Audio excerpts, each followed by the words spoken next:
KPCC ಅಧ್ಯಕ್ಷ ಸ್ಥಾನಕ್ಕೆ ಮಾಜಿ ಸಂಸದ ಡಿಕೆ ಸುರೇಶ್ ಹೆಸರು ಕೇಳಿಬರ್ತಾ ಇದೆ. ಕೆಪಿಸಿಸಿ ಅಧ್ಯಕ್ಷರ ಬದಲಾವಣೆಯ ಸುದ್ದಿಯ ಬೆನ್ನಲ್ಲೇ ಡಿಕೆ ಸುರೇಶ್ ಹೆಸರು ಈಗ ಮುನ್ನೆಲೆಗೆ ಬಂದಿದೆ. ಸಹೋದರನನ್ನ ಕೆಪಿಸಿಸಿ ಅಧ್ಯಕ್ಷ ಮಾಡಲು ಡಿಸಿಎಂ ಡಿಕೆ ಶಿವಕುಮಾರ್ ಕಸರತ್ತು ಜೋರಾಗಿದೆ. ಕೆಪಿಸಿಸಿ ಅಧ್ಯಕ್ಷ ಸ್ಥಾನ ಬದಲಾವಣೆಯ ಬಗ್ಗೆ ರಾಜಕೀಯ ವಲಯದಲ್ಲಿ ಭಾರೀ ಚರ್ಚೆ ಆಗ್ತಿದೆ. ಇನ್ನು ದೆಹಲಿಯಲ್ಲಿ ಹೈಕಮಾಂಡ್ ಭೇಟಿಯಾಗಿ ಇದೇ ವಿಚಾರವನ್ನ ಪ್ರಸ್ತಾಪ ಮಾಡ್ತಿದ್ದಾರೆ ಡಿಕೆ ಅನ್ನುವಂತಹ ಪ್ರಶ್ನೆ ಮೂಡ್ತಿದೆ.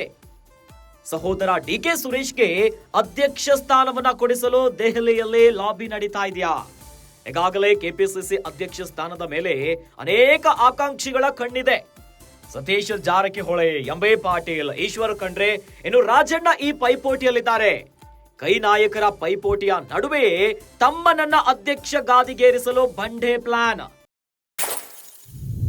ಪಕ್ಷದಲ್ಲಿ ತಮ್ಮ ಹಿಡಿತವನ್ನ ಬೇರೆಯವರಿಗೆ ಬಿಟ್ಟುಕೊಡಲು ಒಪ್ಪುತ್ತಾ ಇಲ್ಲ ಡಿಸಿಎಂ ಡಿಕೆ ಶಿವಕುಮಾರ್. ಸಹೋದರ ಸುರೇಶ್ಗೆ ಪಕ್ಷದಲ್ಲಿ ಸ್ಥಾನ ಕೊಡಿಸಲಿಕ್ಕೆ ಡಿಕೆಶಿ ಅವರು ಪ್ರಯತ್ನವನ್ನ ಮಾಡ್ತಿದ್ದಾರೆ. ಡಿಕೆ ಸುರೇಶ್ಗೆ 3 ಬಾರಿ ಸಂಸದರಾಗಿದ್ದಂತಹ ಅನುಭವವೇ ಬಲ.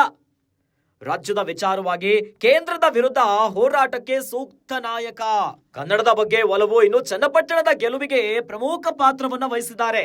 ಹೀಗಾಗಿನೇ ಡಿಕೆ ಬ್ರದರ್ಸ್ ದೆಹಲಿ ಹೈಕಮಾಂಡ್ ಭೇಟಿಯ ಬಗ್ಗೆ ಅನುಮಾನಗಳು ಮೂಡ್ತಾ ಇದೆ. ಕೆಪಿಸಿಸಿ ಅಧ್ಯಕ್ಷ ಸ್ಥಾನದ ವಿಚಾರವಾಗಿ ಹೈಕಮಾಂಡ್ ನಿಲುವಿನ ಬಗ್ಗೆ ಈಗ ಭಾರೀ ಕುತೂಹಲ ಇದೆ. ಕಾಂಗ್ರೆಸ್ನಲ್ಲಿ ಸಚಿವ ಸಂಪುಟದ ಸರ್ಜರಿಯ ವಿಚಾರ ಒಂದು ಕಡೆಯಲ್ಲಿ ಸದ್ದು ಮಾಡ್ತಾ ಇದ್ರೆ, ಇವೆಲ್ಲದರ ನಡುವೆ ಕೆಪಿಸಿಸಿ ಅಧ್ಯಕ್ಷ ಸ್ಥಾನಕ್ಕೆ ಮಾಜಿ ಸಂಸದ ಡಿಕೆ ಸುರೇಶ್ ಅವರ ಹೆಸರು ಮುನ್ನೆಲೆಗೆ ಬರ್ತಾ ಇದೆ. ಕೆಪಿಸಿಸಿ ಅಧ್ಯಕ್ಷರ ಬದಲಾವಣೆ ಕುರಿತಂತೆ ಸಾಕಷ್ಟು ಕೈ ನಾಯಕರು ಈಗಾಗಲೇ ಪೈಪೋಟಿಗೆ ಬಿದ್ದಿದ್ದಾರೆ. ಯಾಕಂತಂದ್ರೆ ಡಿಕೆ ಶಿವಕುಮಾರ್ ಅವರಿಂದ ತೆರವಾಗುವಂತ ಈ ಸ್ಥಾನವನ್ನ ನಾವು ಏರ್ತೀವಿ ಅನ್ನೋದಾಗಿ ಪ್ರಬಲವಾಗಿ ಕೈ ನಾಯಕರೇ ಹೋರಾಟವನ್ನ ಮಾಡ್ತಿದ್ದಾರೆ. ಇವೆಲ್ಲದರ ನಡುವೆ ಡಿಕೆ ಶಿವಕುಮಾರ್ ಅವರಿಂದ ತೆರವಾಗುವಂತ ಸ್ಥಾನಕ್ಕೆ ಸಹೋದರ ಡಿಕೆ ಸುರೇಶ್ ಅವರಿಗೆ ಆ ಸ್ಥಾನವನ್ನ ಕೊಡ್ಲಿಕ್ಕೆ ಲಾಬಿ ಮಾಡ್ತಿದ್ದಾರೆ ಅನ್ನುವಂತ ವಿಚಾರ ಈಗ ಭಾರೀ ಚರ್ಚೆಗೆ ಕಾರಣವಾಗ್ಬಿಟ್ಟಿದೆ ರಾಜಕೀಯ ವಲಯದಲ್ಲಿ. ದೆಹಲಿಯಲ್ಲಿ ಹೈಕಮಾಂಡ್ ಅನ್ನ ಭೇಟಿಯಾಗಿ ಇದೇ ವಿಚಾರವನ್ನ ಪ್ರಸ್ತಾಪ ಮಾಡ್ತಿದ್ದಾರೆ ಅನ್ನುವಂತ ಸಾಕಷ್ಟು ಮಾಹಿತಿಗಳು. ಸಹೋದರ ಡಿಕೆ ಸುರೇಶ್ಗೆ ಅಧ್ಯಕ್ಷ ಸ್ಥಾನವನ್ನ ಕೊಡಿಸಲು ದೆಹಲಿಯಲ್ಲಿ ಲಾಬಿ ಮಾಡ್ತಿದ್ದಾರಾ? ಈಗಾಗಲೇ ಕೆಪಿಸಿಸಿ ಅಧ್ಯಕ್ಷ ಸ್ಥಾನದ ಮೇಲೆ ಅನೇಕ ಆಕಾಂಕ್ಷಿಗಳ ಕಣ್ಣಿದೆ. ಈ ಒಂದು ಪೈಪೋಟಿಯಲ್ಲಿ ಸತೀಶ್ ಜಾರಕಿಹೊಳಿ ಇದ್ದಾರೆ, ಎಂಬಿ ಪಾಟೀಲ್ ಅವರಿದ್ದಾರೆ, ಈಶ್ವರ್ ಖಂಡ್ರೆ ಅವರು ಕೂಡ ಇದ್ದಾರೆ, ರಾಜಣ್ಣ ಕೂಡ ಈ ಪೈಪೋಟಿಯಲ್ಲಿದ್ದಾರೆ.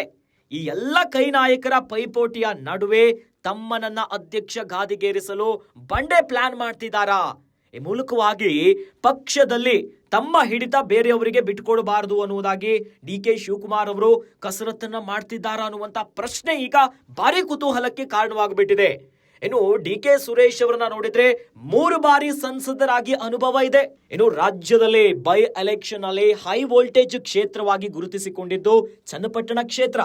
ಈ ಬಾರಿಯ ಚನ್ನಪಟ್ಟಣದ ಗೆಲುವಿಗೂ ಕೂಡ ಡಿಕೆ ಸುರೇಶ್ ಅವರ ಪಾತ್ರ ಬಹಳ ಪ್ರಮುಖ ಇದೆ. ಇನ್ನು ರಾಜ್ಯದ ವಿಚಾರವಾಗಿ ಕೇಂದ್ರದ ವಿರುದ್ಧ ಹೋರಾಟಕ್ಕೂ ಕೂಡ ಇವರು ಸೂಕ್ತ ನಾಯಕ. ಹೀಗಾಗಿನೇ ಕನ್ನಡದ ಬಗ್ಗೆ ಒಲವಿದೆ, ಚನ್ನಪಟ್ಟಣದ ಗೆಲುವಿಗೂ ಕೂಡ ಪ್ರಮುಖ ಪಾತ್ರ ಆದಂತವರು ಇವರು. ಹೀಗಾಗಿ ಡಿಕೆ ಬ್ರದರ್ಸ್ ದೆಹಲಿಯ ಹೈಕಮಾಂಡ್ ಭೇಟಿಯ ಬಗ್ಗೆ ಕುತೂಹಲಗಳು ಮೂಡ್ತಾ ಇದೆ. ಕೆಪಿಸಿಸಿ ಅಧ್ಯಕ್ಷ ಸ್ಥಾನ ಯಾರಿಗೂ ಸಿಗುತ್ತೆ?